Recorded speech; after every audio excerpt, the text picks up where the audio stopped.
दोस्तों, आज की कहानी जो एक्सप्लेन करने जा रहे हैं वो एक ऐसे शख्स की है जो इस भाग दौड़ भरी जिंदगी में सुकून के पल जीने के लिए कहीं दूर जाने की कोशिश करता है। लेकिन वहाँ पर कुछ ऐसा होता है जिससे सुकून तो छोड़िए, उसके लिए जिंदा रहना भी मुश्किल हो जाती है। अब ये शख्स अपनी जान बचाने के लिए क्या कुछ करता है और वो किससे भाग रहा है, चलिए जानते हैं। हमारी इस कहानी की शुरुआत न्यूजीलैंड के घने जंगलों से होती है। यहाँ पर एक सुनसान रास्ते पर एक गाड़ी रुकती है और इस गाड़ी में आयन नाम का एक लड़का बैठा हुआ दिखाई देता है, जिसके फोन में ढेर सारे मिस कॉल पड़े हुए। वो किसी चीज को लेकर बेहद परेशान है और शायद इसीलिए सुकून के कुछ पलों के लिए इस जंगल में आए। अयान गाड़ी से उतरता है और फिर सामान लेकर जंगल के अंदर दाखिल हो जाता है। वो अपनी जिंदगी से काफी तंग आ चुका है, इसीलिए दुनियादारी से दूर वो हाइकिंग के लिए निकल पड़ता है। हालांकि अयान की हालत देखकर बिल्कुल भी ऐसा नहीं लग रहा है कि वो कोई माहिर हाइकर है, क्योंकि उसने घर से भारी भरकम कपड़े पहने हुए और 10 मिनट में ही वो थक जाता है। इसके अलावा अयान के पास कोई सेफ्टी शूज या फिर मोजे भी नहीं है, जिसके कारण वो थोड़ी देर में उसके पैरों में घाव हो जाता है। इन सब के बावजूद वो अपना सफर जारी रखता है और आगे बढ़ता चलता रहता है। कुछ ही दूरी पर उसे 2 कपल दिखाई देते हैं जो कि ट्रैकिंग कर रहे होते हैं। वो आपस में एक दूसरे के साथ सेल्फी लेने में व्यस्त थे। अयान उन्हें देखकर किनारे पर खड़ा हो जाता है और उनके जाने का इंतजार करता है। असल में दोस्तों, अयान डिप्रेशन में है और इसे किसी दूसरे की कंपनी बिल्कुल पसंद नहीं है। यही वजह है कि वो दुनियादारी से छुटकारा पाने के लिए यहाँ पर अकेले आया है। वो काफी देर उन दोनों के रास्ते से जाने का इंतजार करता है, लेकिन वो लोग हटने का नाम ही नहीं ले रहे थे। इसीलिए थक हार कर वो बेचारा खुद ही अपना रास्ता बदल लेता है और उन लोगों के नजर में आने से पहले ही वहाँ से 9 तो 11 हो जाता है। थोड़ी देर की चढ़ाई के बाद अयान के पेट में भूख के मारे चूहे दौड़ने लगते। जैसे ही बैठकर वो अपने बैग को खाने के लिए कुछ निकालता है, तभी निकी नाम का एक शख्स उसके पास आता है और वो भी जंगल में हाइकिंग करने के लिए आया था। निकी अयान से काफी हंसी मजाक करता है, यहाँ तक कि उसे कई सवाल भी पूछता है, लेकिन अयान किसी भी सवाल का जवाब देने में बिल्कुल भी दिलचस्पी नहीं रखता। फिर निकी उसे अपने साथ झरने तक चलने के लिए ऑफर करता है। पहले तो अयान मना कर देता है, लेकिन आखिर में निकी उसे मना ही लेता है। अब दोनों एक साथ ही हाइकिंग करने के लिए निकल पड़ते हैं। सफर के दौरान अपनी आदत से मजबूर निकी अयान से काफी बात करने की कोशिश करता है, लेकिन पूरे रास्ते में सिर्फ अयान से यही मालूम पड़ता है कि उसका नाम अयान है और वो एक बिजनेसमैन है। धीरे धीरे शाम हो जाती है और वो दोनों जंगल में मौजूद एक केबिन में पहुंचते हैं, जहाँ पर पहले से ही मोनिका और ऑस्टिन नाम का एक कपल मौजूद था। और इन्हें देखकर अकेले रहने वाले अयान को थोड़ा घबराहट होने लगती है। उन लोगों से ज्यादा मिलना जुलना उसे बिल्कुल पसंद नहीं है। इसके बाद खाना खाने के लिए अयान चूल्हे पर मांस पका रहा होता है, परंतु वो आधा कच्चा ही मांस चूल्हे से पकाकर खाने के लिए निकाल रहा था, जिस पर निकी उसे टोकता है और ऐसा करने से मना करता है। अब अयान खाने को और सही से पकाने के लिए दोबारा चूल्हे पर रख देता है, लेकिन हड़बड़ी में उसे आग लग जाती है। वेल, ये तो भला हो मोनिका और निकी का, जो सही समय पर किसी बहुत बड़ी अनहोनी को टाल देते हैं। अब अयान को इन सब से काफी शर्मिंदगी महसूस होती है और वो कमरे में जाकर अपना सारा सामान पैक करके वहाँ से चला जाता है। अब वो थोड़ी दूर पहुंचा ही था कि उसे जंगल में कोई अजीबो गरीब चीज दिखाई देती है, जिसे खौफ खाकर वो वापस केबिन में आ जाता है। यहाँ उसे शांति से बैठा ऑस्टिन दिखाई देता है। अयान को ऑस्टिन बाकी लोगों के मुकाबले थोड़ा समझदार लगता है, इसीलिए वो उससे बात करने लगता है। सुबह अयान जब नाश्ता कर रहा होता है तो उसके पास निकी आता है। उसे समझाता है कि तुमने जो रात में किया उसके लिए तुम्हें शर्मिंदा होने की कोई जरूरत नहीं है। हम मर्दों के साथ ऐसा होना आम बात है। यहाँ तक कि मोनिका ने बिना किसी शिकायत के सारे बर्तन साफ कर दिए और नाश्ता भी बनाया है। तुम बिल्कुल बेफिक्र रहो और हम चारों एक साथ अब हाइकिंग पर जाएंगे। यहाँ अयान साथ चलने की बात सुनकर अपने दुखते पैर का बहाना बनाता है, लेकिन निकी उसे जूतों का नया जोड़ा देकर अपने साथ चलने के लिए मना लेता है। अब वो लोग एक दूसरे की कहानी सुनते हुए रास्ते का सफर तय करते हैं। बस अगर इन बातचीत में कोई हिस्सा नहीं ले रहा था तो वो सिर्फ अयान था।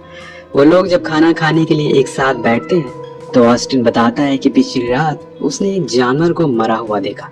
ऐसा लग रहा था कि किसी ने बड़ी ही बेरहमी से उसकी गर्दन काट दी है। लेकिन यह सबसे बड़ा सवाल ये है कि आखिर ऐसा शिकार कौन सा जानवर करता है। मोनिका उसे अपनी बकवास बंद करने के लिए कहती है। वहीं अयान को हल्का सा शक होता है, कहीं ये वही जानवर तो नहीं है जिसे उसने बीती रात देखा था। वेल, यहाँ वो लोग एक दूसरे से निजी सवाल करने लगते हैं। अयान से पूछते हैं कि क्या वो शादीशुदा है, जिस पर वो बचने की कोशिश करता है, लेकिन वो लोग उसे जवाब देने के लिए मजबूर कर देते हैं।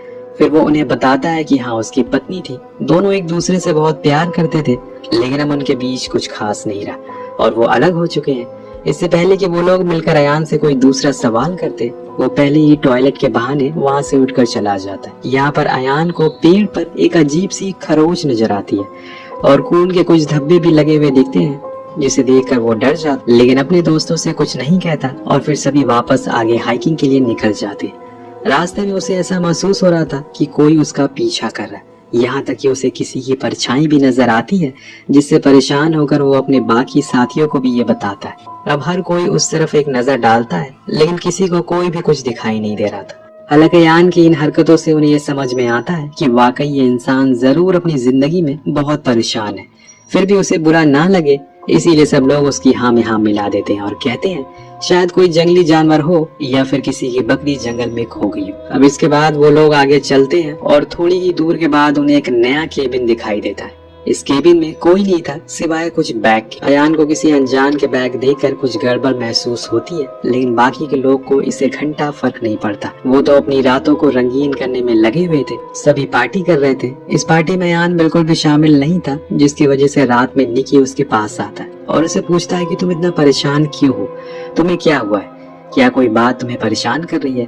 जिस पर अयान उसे बताता है कि मैं अपनी कुछ पर्सनल चीजों की वजह से थोड़ा उलझन में हूँ। ऐसे में निकी उसे एक नींद की गोली देकर सोने के लिए चला जाता है। अब रात में सोने के बाद अयान उस लावारिस पड़े बैग को खोलने लगता है। बैग में कुछ कपड़ों के साथ एक कैमरा नजर आता है।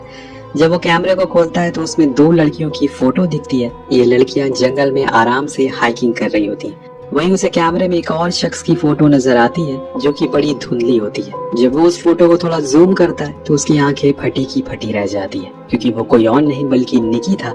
इसी बीच अयान को चक्कर आने लगता है और उसे ये समझने में देर नहीं लगती कि निकी ने जरूर उसे कोई नशे की दवा दी है और बेचारा वो चक्कर खाकर वहीं गिर जाता है। सुबह जब अयान की आंख खुलती है तो वो खुद को एक चादर से ढका हुआ पाता है ताकि उसे ठंड ना लगे। वो उठकर कैमरे को निकालता है, लेकिन उसकी बैटरी खत्म हो चुकी थी। वो फौरन निकी से कहता है कि इस कैमरे में मौजूद 2 लड़कियों को आखिर क्या हुआ है, और तुमने मुझे रात में नशे की गोलियां भी दी जिससे मैं अचानक से चक्कर खाकर गिर गया। कौन हो तुम, तुम्हारा क्या मकसद है। अयान के मुंह से ऐसी बातें सुनकर निकी हैरत में पड़ जाता है। उसे विश्वास ही नहीं होता कि उसका सबसे अच्छा दोस्त उसके खिलाफ ऐसा बोल रहा है। वहीं मोनिका और आस्टिन को भी समझ नहीं आता कि आखिर अयान ये सब फालतू की बेबुनियाद इल्जाम निकी पर क्यों लगा रहा है। और तभी हम देख कैमरे में मौजूद वो 2 लड़कियां केबिन में आ जाती हैं, जिन्हें देखकर अयान हक्का बक्का रह जाता है और उसे अपनी गलती पर काफी पछतावा होता है। वो जाकर सीधे निकी से इसकी माफी मांगता है। अयान उसके पास आकर कहता है कि शायद नींद पूरी ना होने की वजह से इस तरह की पागलों वाली बर्ताव वो कर रहा था, मुझे माफ कर दो दोस्त। निकी भी उसकी बातों को ज्यादा सीरियस ना लेकर फौरन माफ कर देता है और ऐसे बर्ताव करने लगता है कि मानो कुछ हुआ ही ना। मोनिका और ऑस्टिन भी दोबारा उन दोनों के साथ में देखकर खुश थे। आखिर उन्हें भी अयान की काफी चिंता थी और वो चाहते थे कि वो जल्द से जल्द ठीक हो जाए। इसके बाद चारों अपना अपना सामान पैक करते हैं और आगे के सफर के लिए निकल जाते हैं।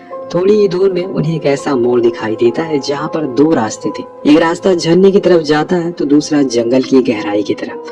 मोनिका और ऑस्टिन पूरे जंगल की यात्रा करना चाहते हैं, क्योंकि उन्होंने सुना है कि इस जंगल की गहराई में जितना जाया जाए वो उतना ही सुंदर लगता है। वहीं उधर अयान और निकी को इरादा, धीरे धीरे वो दोनों झरने के पास आने लगते हैं और अब उनके रास्ते अलग हो जाते हैं। तभी अयान को दोबारा से जंगल में ऐसा कुछ दिखाई देता है जिससे वो घबरा जाता है, लेकिन उसके मन में सारी उलझने तब खत्म हो जाती है जब वो झरने को देखता है। वाकई ये झरना बेहद अद्भुत था। जंगल में बहुत से लोग झरने को देखने के लिए आते हैं, लेकिन हर कोई यहाँ नहीं पहुँच पाता। उनकी ख्वाहिश रह जाती है, लेकिन अयान और निकी की चेहरे की मुस्कान बता रही है कि वो कितने लकी है। अब धीरे धीरे अंधेरा छाने लगता है। रात होने से पहले उन दोनों को अपना ठिकाना ढूंढना था। ऐसे ही एक वक्त ऐसा आता है जब चारों तरफ के रास्ते खत्म हो जाते हैं, इसीलिए ना चाहकर भी उन्हें एक सकरे रास्ते पर गुजरना पड़ता है जहाँ बेहद अंधेरा था। दोनों टॉर्च की मदद से आगे बढ़ते हैं। इसी दौरान निकी फिसल जाता है और उसकी टॉर्च आगे जाकर खाई में गिर जाती है। अब उन्हें कुछ भी नहीं दिखाई दे रहा था, जिस पर अयान खाई में जाकर टॉर्च को ढूंढने का फैसला करता है, क्योंकि उसके सिवा उनके पास कोई चारा भी तो नहीं है। बिना टॉर्च के वो आगे जाना तो दूर हिल भी नहीं सकता। वो नीचे जाता है, उसे अपना टॉर्च मिल भी जाता, लेकिन जैसे ही वो टॉर्च की रोशनी खुलती है उसे अपने बगल में एक परछाई नजर आती है, जिसे देखकर वो जोर से चिल्लाते हुए ऊपर भागता है। खुशकिस्मती से वहीं ऑस्टिन और मोनिका भी आ जाते हैं और निकी और अयान को संभालते हैं। वो सभी अब डिस्कस कर रहे होते हैं कि जितनी जल्दी हो सके अयान को जंगल से बाहर निकालना पड़ेगा, क्योंकि उसकी हालत दिन ब दिन बदतर होती जा रही है। वो मानसिक तौर पर पूरी तरह से परेशान हो चुका है। उसे एक अच्छे वातावरण की नहीं बल्कि एक अच्छे डॉक्टर की जरूरत है। अब जो कि ऑस्टिन और मोनिका हनीमून पर निकले हुए थे, इसीलिए निकी अयान को जंगल से बाहर ले जाने का फैसला करता है। अयान भी अब जंगल में नहीं रहना चाहता, इसीलिए वो निकी के साथ वहाँ से बाहर चलने के लिए हामी भर देता है। अब सुबह होते ही वो दोनों शहर की तरफ निकलने के लिए तैयार हो जाते हैं। काफी दूर चलने के बाद निकी को टॉयलेट लगती है, इसीलिए वो एक कोने में टॉयलेट करने के लिए निकल जाता है। इधर अयान बेचारा परेशान था कि आखिर उसके साथ ये सब हो क्या रहा है।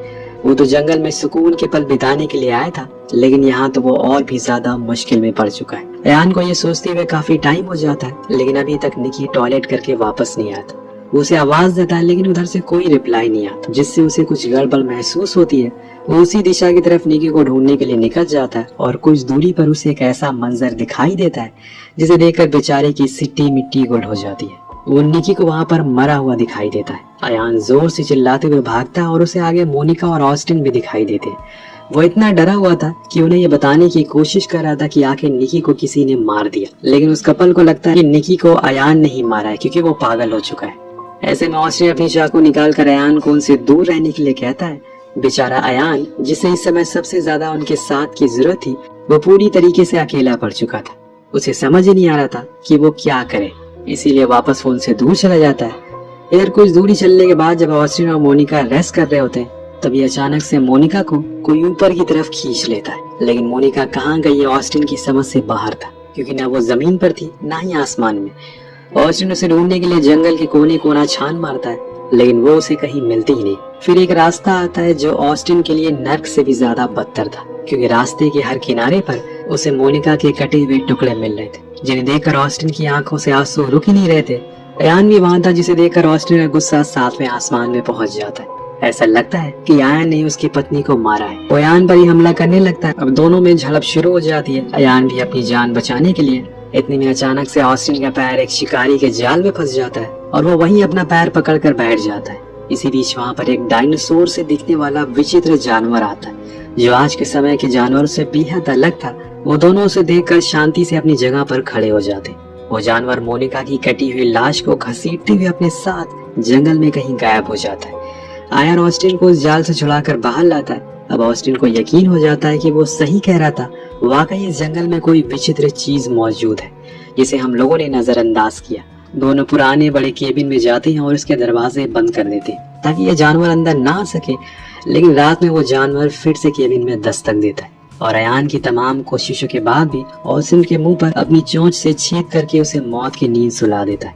फिर वो जानवर अयान की तरफ बढ़ता है और उस पर हमला करता है, परंतु जिस अयान को सभी डरपोक और कायर समझ रहे थे, उसने बड़ी ही बहादुरी से उस जानवर की गर्दन को पकड़कर तब तक दबाए रखा जब तक उसकी सांसें नहीं उखड़ गई। और फाइनली वो उसे मारकर सुबह होते ही जंगल को छोड़कर बाहर का रास्ता ढूंढने लगता है और थोड़ी ही देर में उसे अपनी गाड़ी भी मिल जाती है। लेकिन वो जब अपनी गाड़ी के पास जाता है तो देखता है कि एक लड़की की लाश पेड़ पर लटकी हुई है और जंगल में एक नहीं, उस विचित्र जानवर की तरह और भी कई सारे जानवर मौजूद हैं। यहाँ तक कि वो कई सालों से यहाँ पर राज कर रहे हैं। उन्हीं में से एक जानवर उसके पीछे लग जाता है और हमला कर देता है, जिससे अयान का पैर जख्मी हो जाता है। लेकिन फिर भी वो हार नहीं मानता और किसी तरह अपने आप को वहाँ से बचा कर शहर की तरफ बढ़ रहा। सड़क पर वो भागने लगता है। थोड़ी देर बाद सड़क पर उसे एक गाड़ी दिखाई देती है, जिसे रोक कर अयान कहता है कि मेरी जान बचा लो। इसी के साथ ये कहानी यही खत्म हो जाती है।